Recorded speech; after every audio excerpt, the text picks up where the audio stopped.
Welcome to the Deep Dive.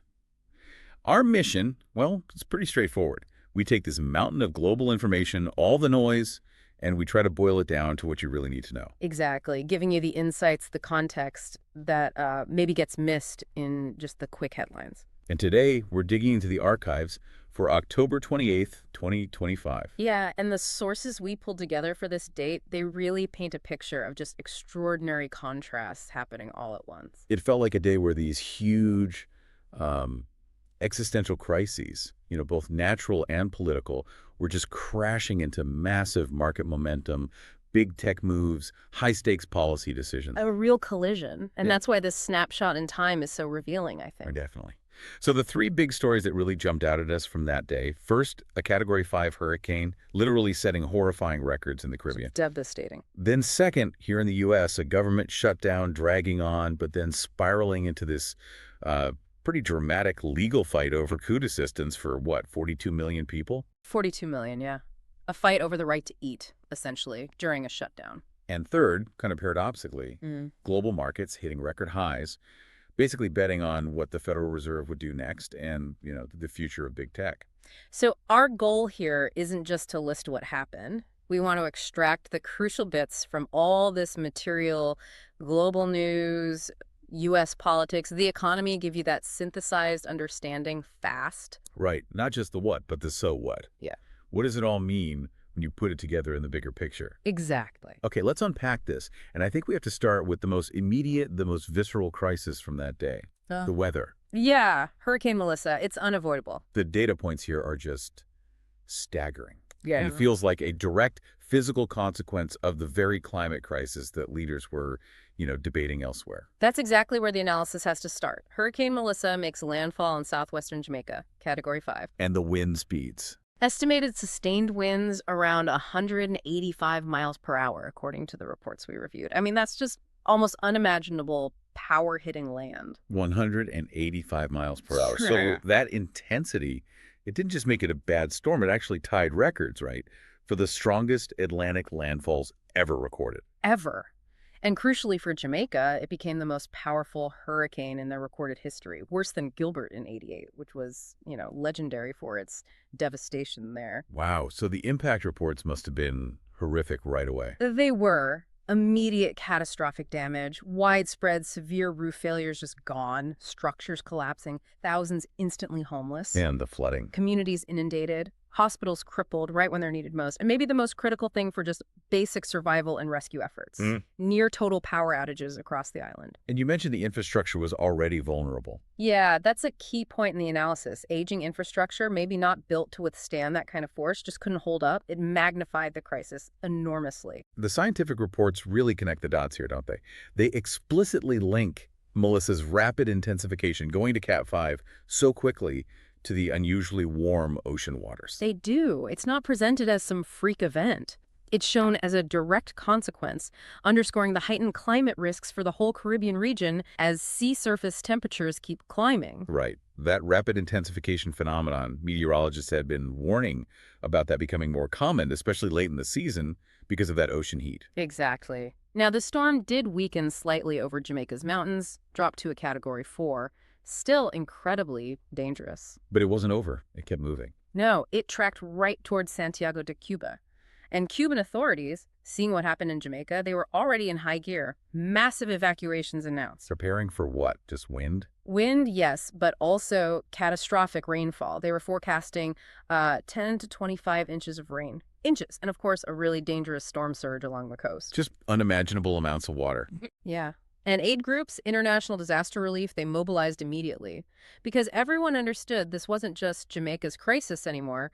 It was a regional catastrophe unfolding. Okay, so you have this record-breaking disaster hitting the Caribbean, and it sets this incredibly sobering backdrop for what else was happening on the exact same day in global climate policy. The timing is stark. Because October 28th also saw the official release of a UNFCCC synthesis report. That's the UN Framework Convention on Climate Change. And what did that report say? Good news. Hardly. The synthesis was looking at all the new national climate plans submitted by countries, and the warning from UN leaders was blunt. The 1.5 degrees Celsius target from the Paris Agreement, We're going to blow past it unless there are rapid, deep cuts in emissions, like starting now. So for you listening, that 1.5 target is that critical threshold scientists say we need to stay below to avoid the absolute worst impacts of climate change. Right. And this report basically lands like a lead balloon right before the next big climate summit, COP30, scheduled for Belém, Brazil. So it just ramps up the pressure on all those already tense negotiations. Immensely. The arguments over how fast to phase out fossil fuels, who pays for climate finance in developing countries, the whole loss and damage debate for nations already suffering, this report just intensified all of it. And here's where we really connect the dots back to Hurricane Melissa, right? Exactly. While diplomats are arguing over NDCs, those nationally determined contributions, the Yeah. pledges countries make, and debating sort of incremental policy tweaks, Melissa is out there providing the brutal physical evidence of what happens when warming gets out of hand. The cost of delay isn't theoretical anymore. Not at all. The pressure on countries to come to COP30 with much stronger NDCs, much more ambition, it suddenly felt a lot more real because you just couldn't ignore the images coming out of Jamaica. The planetary stress was undeniable. Okay, so if the climate story was this physical catastrophe, the next big story from October 28th feels like a political catastrophe here in the U.S. Right. The government shutdown just kept getting deeper. Yeah, it was a story of paralysis that had almost become disturbingly routine by that point. Day 28 of the shutdown. 28 days. And fueled by what? Just the usual partisan gridlock. Pretty much. Unrelenting fights over basic funding priorities, controversial policy riders attached to essential spending bills. We saw confirmation that day that legislation was just completely stuck. A GOP funding bill failed in the Senate. Again. For the 13th time, the sources said. The 13th time, yeah. Yeah. Which isn't just political theater, right? Yeah. It signals a fundamental breakdown in the whole process of funding the government. And this wasn't just an abstract problem for DC insiders. It hit a critical safety net. Hard. That's where it became a massive human impact story. It wasn't just about federal workers missing paychecks, which was already causing real hardship for families. Right. It escalated into this huge national legal fight over food security for millions. The SNAP program. Exactly. The Supplemental Nutrition Assistance Program, SNAP, feeds about, 1 in 8 Americans. And on this day, more than 24 states, plus Washington, D.C., filed an emergency lawsuit against the USDA, the Department of Agriculture. Okay, what was the legal argument? Why sue the USDA? The states were accusing the USDA of unlawfully, that's the key word, unlawfully refusing to use an emergency fund that Congress had specifically created for situations like this. An emergency fund for shutdowns. Yeah, think of it like a rainy day fund, but specifically mandated by Congress to keep SNAP benefits flowing if a shutdown threatened payments. The states were essentially saying, Congress gave you this tool for this exact emergency. People are going hungry. Why aren't you using it? And the stakes here were just massive. Immense is the only word. You're talking about food assistance for 42 million people potentially being cut off. Wow. Anti-hunger groups, governors, even major retailers who depend on that SNAP spending, they were all sounding the alarm, loudly, warning about cascading effects, economic and social, if benefits lapsed before the November payments were due. You can see how that would ripple through local economies, grocery stores, food banks. Absolutely. It would destabilize communities that rely on that regular infusion of SNAP dollars. So the failure to deploy that specific fund, it made the shutdown incredibly personal and frightening for millions of families, almost overnight. So a political stalemate directly threatening food security. And like you said, running alongside this was the continued stress for federal workers, missing paychecks, not knowing when it would end. Yeah, prolonged financial pain and uncertainty for hundreds of thousands of families.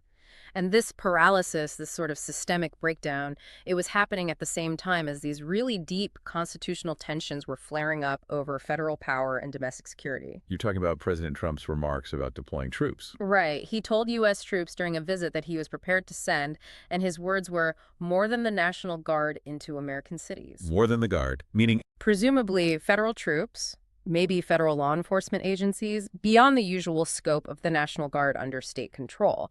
This was in the context of ongoing protests and clashes related to immigration enforcement. And this wasn't just talk, right? It tied into a legal push. Exactly. It became a huge constitutional flashpoint because these remarks landed precisely when his administration was actively arguing before the Supreme Court. They were pushing for expanded federal authority, specifically the power to deploy guard units and federal agents into states, even if the local governor or mayor objected. So a fundamental challenge to the balance of power between states and the federal government regarding domestic security. A potential redefinition of that balance, yeah, could dramatically change how crises like civil unrest or border issues are handled. And the reaction. Predictably, immediate and sharp criticism from civil rights groups, big city mayors. They warned about the risks of escalation, the dangers of federalizing local policing. Supporters, on the other hand, framed it as necessary to restore order. But while the executive branch was pushing for more power, the judicial branch was pushing back in some areas. We saw that on the same day. A federal judge out in San Francisco issued an order indefinitely halting thousands of planned layoffs of career federal employees. These were layoffs the Trump administration wanted. Yes, and the judge stopped them, citing potential violations of established labor rights and due process for those employees. So that highlights that tension between an administration wanting to quickly reshape the government and the legal protections for the civil service. Absolutely. It acts as a brake on how quickly and maybe how arbitrarily the executive branch can change the federal workforce. And there was another legal check related to federal agency conduct. Yeah, another judge stepped in, ordering the Department of Justice and Homeland Security, DOJ and DHS, to stop making what the judge called prejudicial public statements about a defendant in a high-profile criminal case, someone named Abrego Garcia. Why the order? What was the context? This came after intense public scrutiny of some pretty aggressive Border Patrol tactics. The sources specifically noted a shocking allegation about Border Patrol using tear gas, allegedly, during a children's Halloween parade near the border in Chicago. Wow. Tear gas at a kids' parade. That was the allegation driving the scrutiny. So, the judge's order was basically telling the federal agencies, tone down your public rhetoric. You might be damaging this person's right to a fair trial. It showed the courts monitoring not just actions, but also the words and potential bias coming from federal law enforcement. Okay, let's pivot to the political mood. How was all this landing with the public? The shutdown, the fights over federal power, the missed paychecks. Not well, according to the polling data released that day. A Reuters Ipsos survey showed President Trump's approval rating dipping, and the main reason cited economic anxiety. Specifically the cost of living. Yeah, cost of living was the #1 concern Americans mentioned. And this is really interesting because technically the country had seen about a year of disinflation, meaning the rate of price increases was slowing down. But that didn't matter for perception. Apparently not. The feeling of things being unaffordable, the everyday struggle with prices, that was clearly driving public sentiment much more than the macroeconomic statistics. It's a good reminder that economic reality and economic perception can be two very different things. How did political strategists read those numbers? As a huge warning sign, especially looking ahead to the 2026 midterm elections, Republicans felt pressure to get a budget deal done quickly and started focusing their messaging on things like energy costs and trade deals to show they were tackling prices. And Democrats? Democrats leaned into the tangible fallout.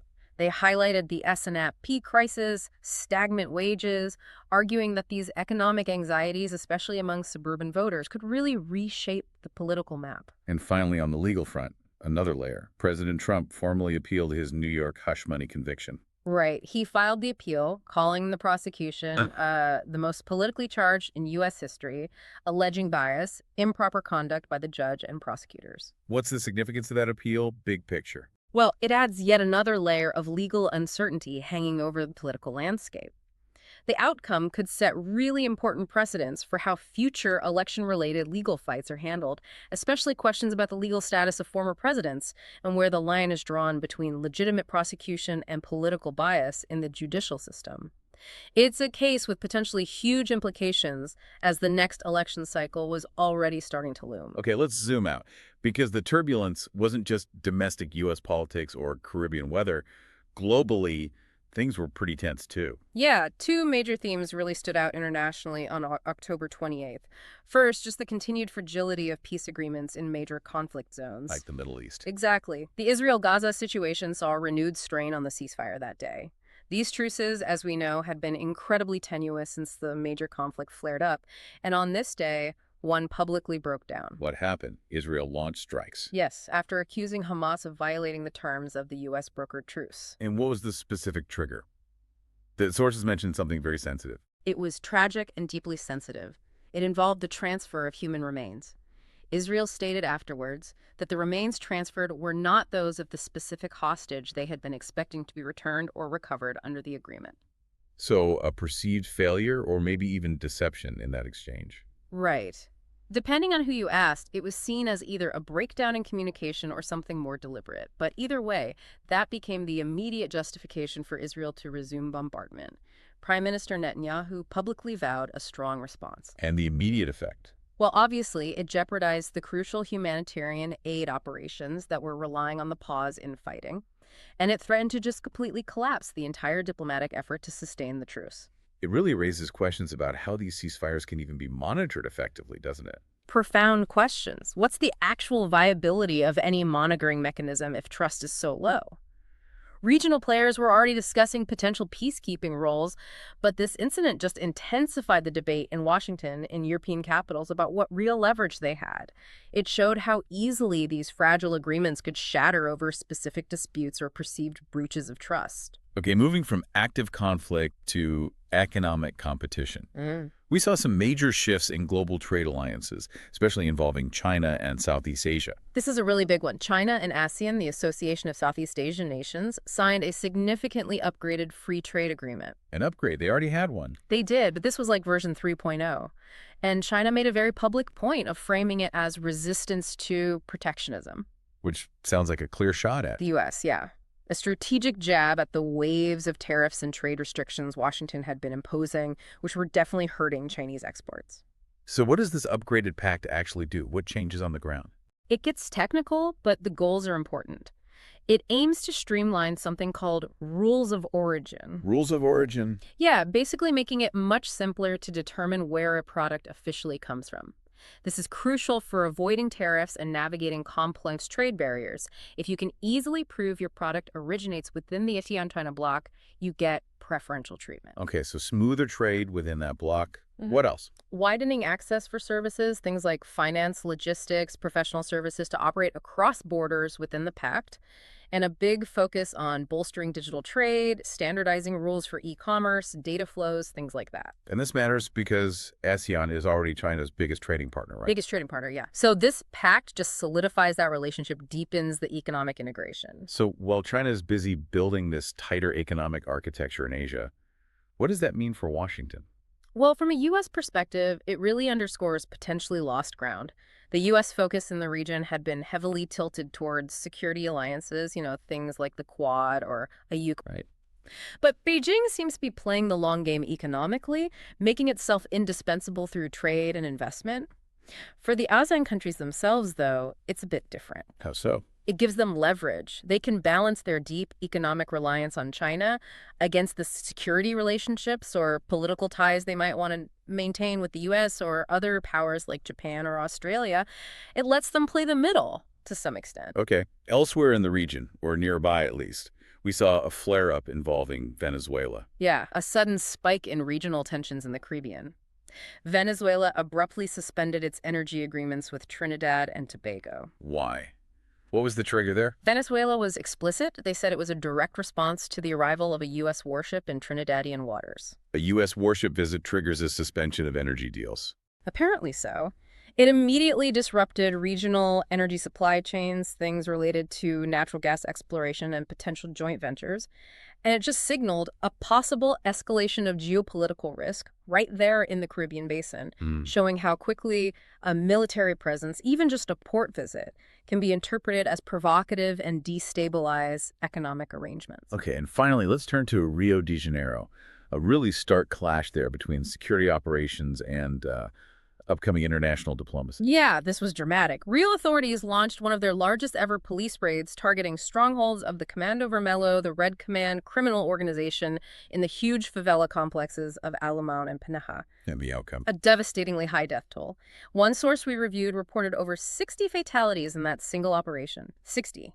Plus Dozens of arrests. 60 people killed in one police raid. That's huge. It's an immense number for a single day's operation. And what makes it even more jarring is the timing. This happened just days before Rio was set to host major international climate-related conferences. Right. So you have this image of diplomats gathering to talk about global sustainability while this massive, deadly security operation is unfolding in the same city. Exactly. The juxtaposition is really stark. Officials defended the raids, framing them as absolutely necessary action against what they called narco-terrorism, arguing they needed to secure the city ahead of the global spotlight. But human rights groups. Immediately raised alarms, warning about disproportionate force, civilian deaths, and the massive trauma inflicted on those communities.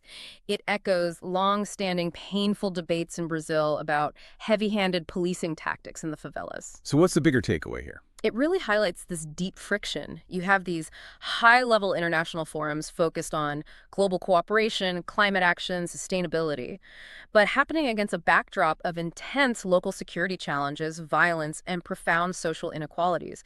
It reveals the complex, often tragic social realities that exist right alongside these global governance efforts. Okay, let's shift now to the money, the markets, the economic engine. Because despite, the shutdown chaos in the U.S. and the hurricane devastation, the financial world seemed very focused elsewhere. Very focused, primarily on the U.S. Federal Reserve and what it was going to do next. Investors were expecting What? more easing. Yeah, heavily anticipating more policy easing later in 2025. The anticipation was so strong, in fact, that market pricing, futures markets, showed traders betting on a high probability of a rate cut at the Fed meeting scheduled for the very next day, October 29th. But it wasn't just about rate cuts, was it? There was this other, more technical thing everyone was worried about, QT. Right, quantitative tightening. Needs a bit of explaining. QT is the opposite of QE, quantitative easing. It's when the Fed shrinks its massive balance sheet. How does it do that? Basically, by letting the bonds and other assets it bought during crises mature and then not reinvesting the money it gets back. So its pile of assets gradually gets smaller. Okay, why would shrinking the balance sheet make markets nervous?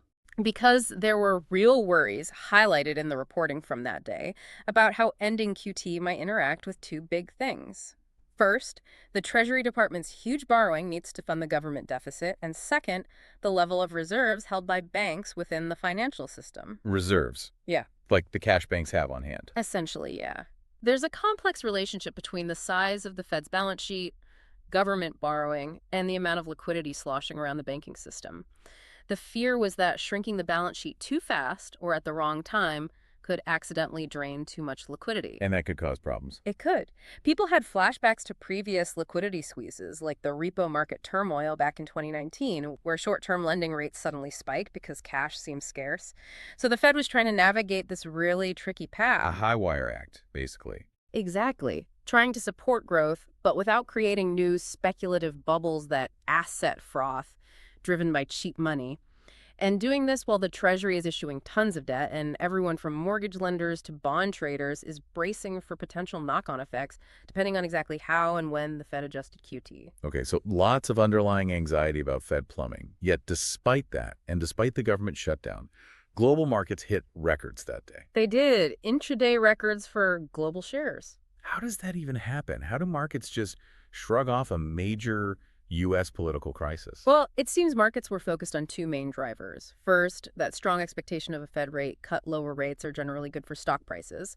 And second, there was renewed optimism about U.S.-China trade talks potentially easing tensions, plus anticipation of strong earnings reports from the big tech companies. So future earnings and future Fed policy trumped present political chaos. It seems so. The market was looking ahead, betting on continued corporate profitability and easier money. But the reports we looked at noted this sharpened the debate about concentration risk, meaning was the rally too dependent on just a few giant tech stocks? That was the core tension. Bulls looked at easing inflation numbers and still solid corporate profits and said, see, fundamentals are strong enough. They argued the economy could handle the political noise. And the skeptics. Skeptics pointed right back at the shutdown uncertainty, worried about potential cracks in consumer spending, and argued that the record highs in the major indexes were misleading because they were being pulled up by just a handful of AI-related mega-cap tech stocks, masking weakness elsewhere. Like NVIDIA, Microsoft. Exactly, the AI leaders. The question was whether the rest of the market could keep up or if it was a dangerously narrow rally. Meanwhile, over in the energy markets, oil prices were doing what? They actually eased a bit, edged down slightly. Why? Wouldn't trade optimism usually boost oil? Normally, yes. But reports were circulating that that's OPEC plus Russia and other allies, was leaning towards agreeing on another small increase in oil production later in the year.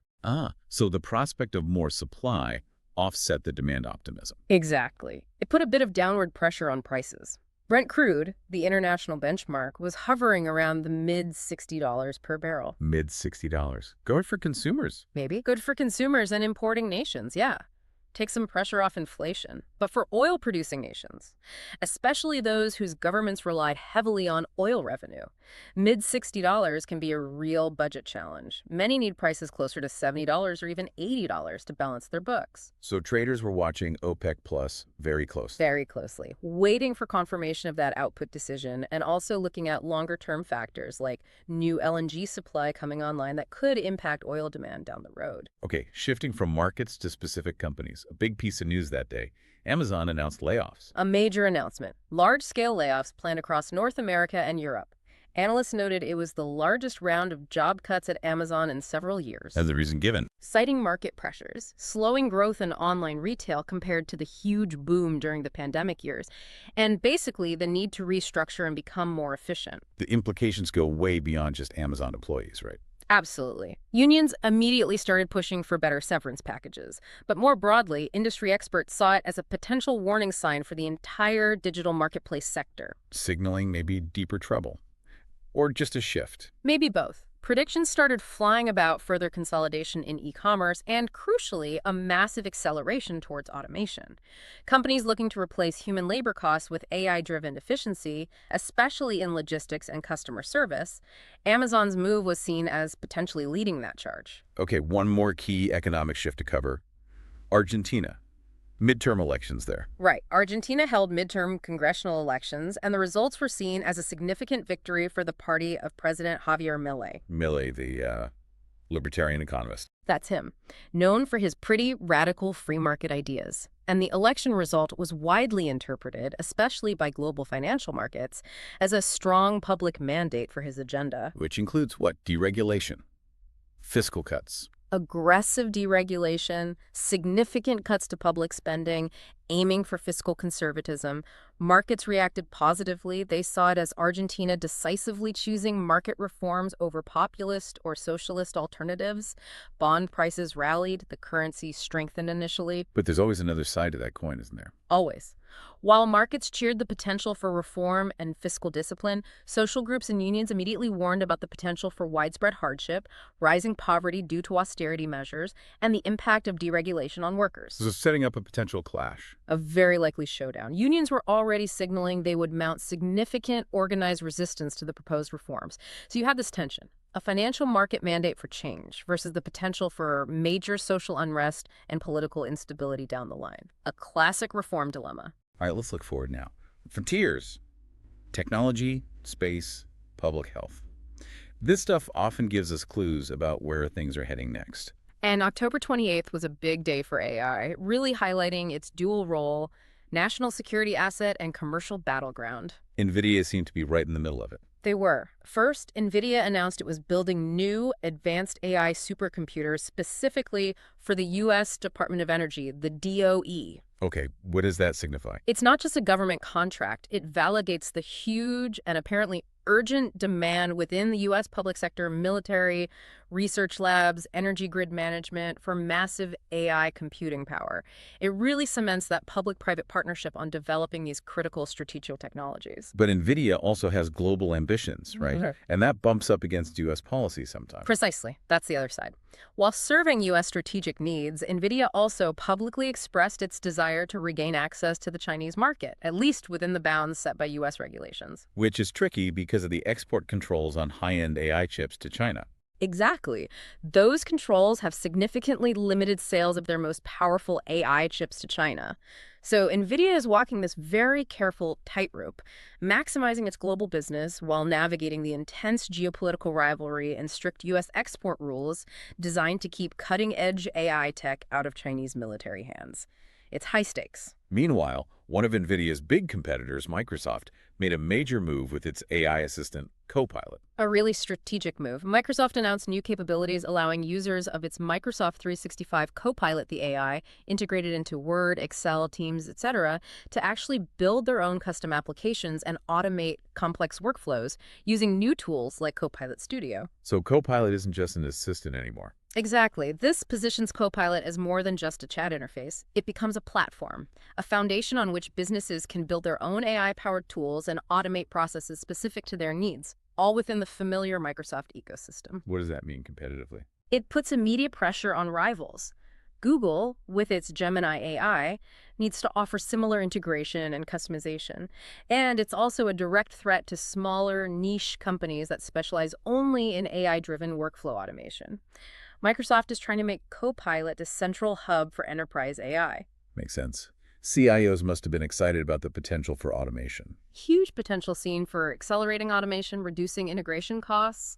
But there's always a but with enterprise AI. Compliance and security flags go up. Immediately. Compliance teams zeroed in on model safeguards, governance, and especially data boundaries.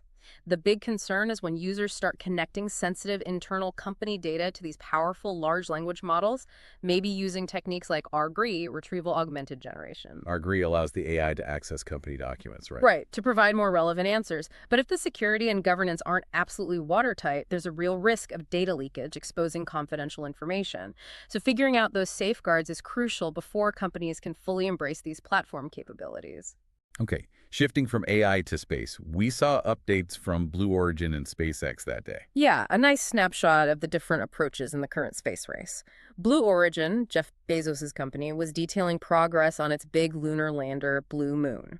Their focus seemed very much on lunar surface operations, cargo delivery, fitting into NASA's Artemis program plans, even as some contract details were shifting. And SpaceX. SpaceX was doing what SpaceX does best, keeping up its incredible launch cadence. They were preparing another Falcon 9 mission, this one carrying 29 more Starlink satellites into orbit. Just relentlessly building out that space-based internet constellation. Exactly. So you see the two main thrusts. The public-private partnership pushing back to the moon with large landers, Blue Origin NASA, and the purely commercial drive to dominate low Earth orbit with services like broadband, SpaceX, both happening simultaneously. Okay, finally, let's touch on public health and a couple of cultural notes from the day.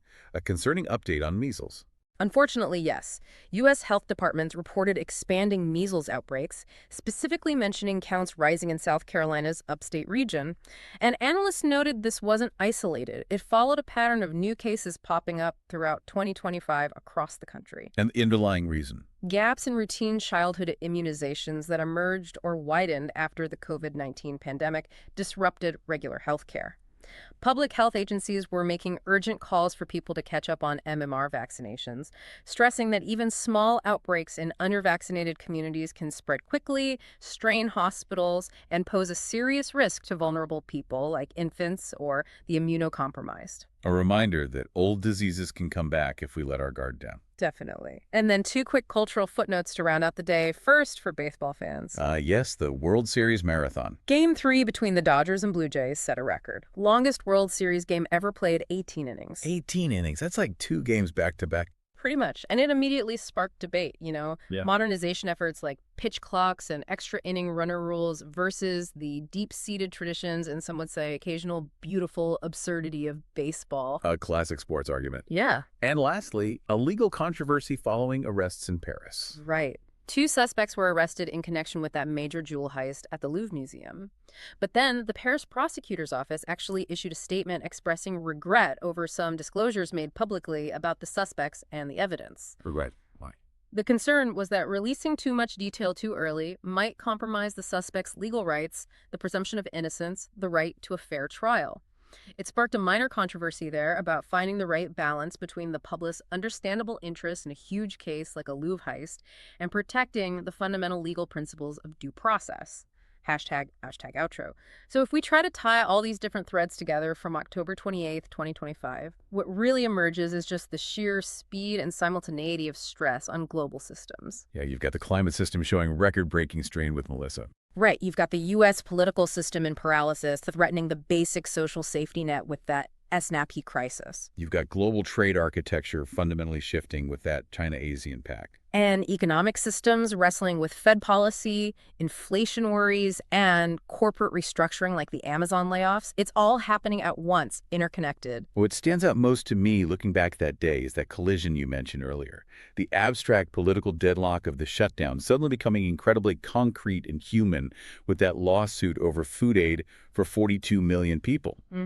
That, combined with the undeniable physical power of Hurricane Melissa, the strongest Jamaica had ever seen it, just captures that day's intense mix of catastrophe and consequence. I agree. That legal fight over SNF funding, where you literally had the government debating statutes while families faced hunger, it really felt like a microcosm of the systemic stress and, frankly, failure we saw documented that day. So for you listening, what's the takeaway? We saw AI being explicitly validated for huge national projects, like NVIDIA building supercomputers for the DOE. And at the same time, AI aggressively expanding into everyday corporate workflows with Microsoft's Copilot platform push. While simultaneously political polling showed rising economic anxiety, people worry about the cost of living, impacting the president's approval. Which leads us to, I think, a really provocative question for you to think about. We see this massive technological shift towards automation, towards AI-driven efficiency, happening right alongside rising economic anxiety.